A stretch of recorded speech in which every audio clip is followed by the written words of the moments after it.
6 വയസ്സ് മുതൽ 9 വയസ്സുവരെയുള്ള മധ്യബാല്യം.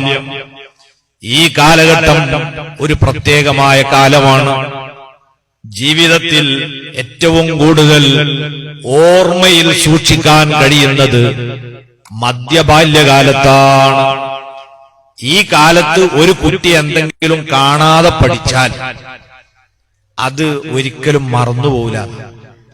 ലോകം കണ്ട ഏറ്റവും വലിയ മനഃശാസ്ത്രജ്ഞൻ അഷ്റഫുൽ ഖൽഖ് മുഹമ്മദുർ റസൂലുള്ളാഹി സ്വല്ലല്ലാഹു അലൈഹി വസല്ലം തങ്ങൾ പറഞ്ഞു, അത്തഅല്ലുമു ഫിസ്സിഅരി കന്നഖ്ശി അലൽ ഹജരി.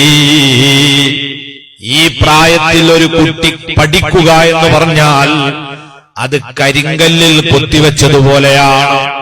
അതിനെ മായ്ച്ചു കളയാൻ കഴിയില്ല. ഇതാണ് 6 വയസ്സ് മുതൽ 9 വയസ്സ് അല്ലെങ്കിൽ 10 വയസ്സ് വരെയുള്ള ആ കാലം. ഈ കാലത്താണ് കുട്ടികൾ കൂടുതലും മനഃപ്പാഠമാക്കുക. ഇതുകൊണ്ട് തന്നെ കുട്ടികൾ കാണാതെ പഠിക്കേണ്ട കാര്യങ്ങളൊക്കെ ഈ പ്രായത്തിൽ പഠിപ്പിച്ചോളണം. നമ്മളെ സുന്നി വിദ്യാഭ്യാസ ബോർഡിന്റെ പാഠപുസ്തകങ്ങൾ തയ്യാറാക്കുന്നത് വിദഗ്ധരായ പണ്ഡിതന്മാരാണ്. നമ്മളെ പുസ്തകം നിങ്ങൾ എടുത്തു, ശരാശരി 5ാം ക്ലാസ്സിൽ ഒരു കുട്ടി എത്തുമ്പം 10 വയസ്സ്, ചിലപ്പോ 11 വയസ്സായിരുന്നു വരും.